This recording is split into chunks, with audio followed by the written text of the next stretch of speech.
about 10 seconds slower than they would expect in really good conditions. So here we are for the second of these semi-finals. Same form again, 3 to go through. Just give you a quick run through. Got France in lane 1, Argentina lane 2, Italy lane 3, Australia 4, Holland in lane 5, and Finland closest to us in lane 6. Italy and Australia very much the crews to beat here, direct qualifiers for the semi-final. The other 4 quads had to go through the repechage, so they've had an extra race to row yesterday to make their way to this semi. Good start from the Finns on the near side. Yes, they won't lack for spirit, that's for sure. I think some of that spirit will no doubt be charged up by the home crowd when it comes down to the finish. Must be something of an advantage to be rowing on their home territory. But in fact, at the 500-meter mark, as we now see, the field beginning to pan out a little, and the Italians, bronze medalists from Lucerne, now taking on a substantial lead, something about like 3/4 of a length up on the rest of the field. A new lineup again for the Italians.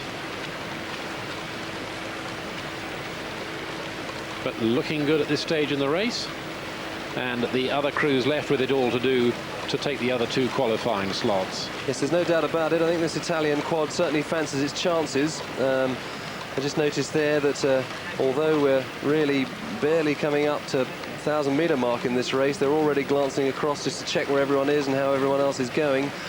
Look a little bit premature in most races, so they're obviously very confident. Very little to choose between the following 3 crews for those next 2 qualifying slots. The Netherlands, Australia, and a fine performance so far from Argentina. I think there's some more racing to come in this race, Robert. Well, to correct what I said earlier, of course, it's not a new lineup for Italy. It is, in fact, the reigning world champions from last year, so a little bit of experience to draw on. So, in fact, what we're seeing is a crew that wants to really show the others the way home. Now, if they can hang on there and just sit on that lead, then that'll give them the comfort margin that we were talking about earlier, because there's a real tussle developing further back down the field. And surprising to see the Argentinians still well up with the pack. They're on the far side in the blue and white strip. It's a fine performance so far from the Argentinians. Not a great deal of form for them. The Australians, I suspect, are somewhat surprised by this.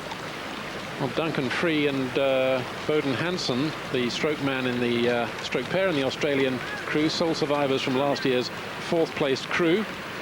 And they finished ahead of the Italians at Lucerne. The Australians were second there.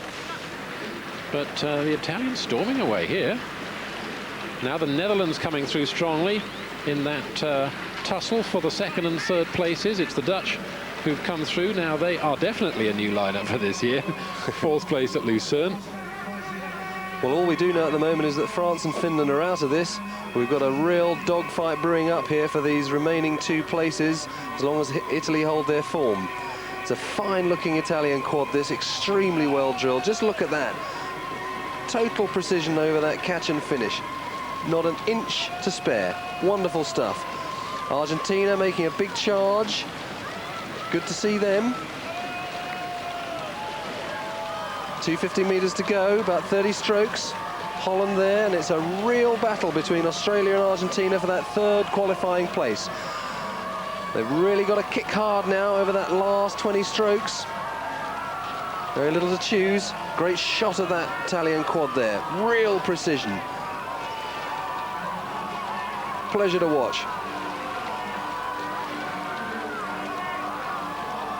Coming down to the last closing stages then, the last couple of 100 meters of the 2nd semi-final for men's quad sculls, and the Italians' lead beginning to be eaten away as the Argentinians come through very strongly on the far side.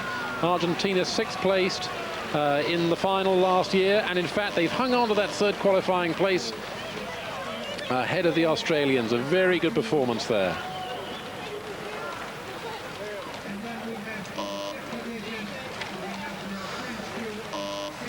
Yeah, that was a really great scull from the Argentinians. I was very impressed with that. I thought for a moment there over that last 500 they'd be found wanting after a big effort through the middle 1,000, but they found a little bit extra, and they came back and they held on to take that third qualifying place against a somewhat dismayed Australian crew. I suspect that Australian crew fancied their chances there about getting through. There we are, just 1 second between them and the winners of the previous semi-final. Confirmation there, Italy first, Netherlands second, Argentina third.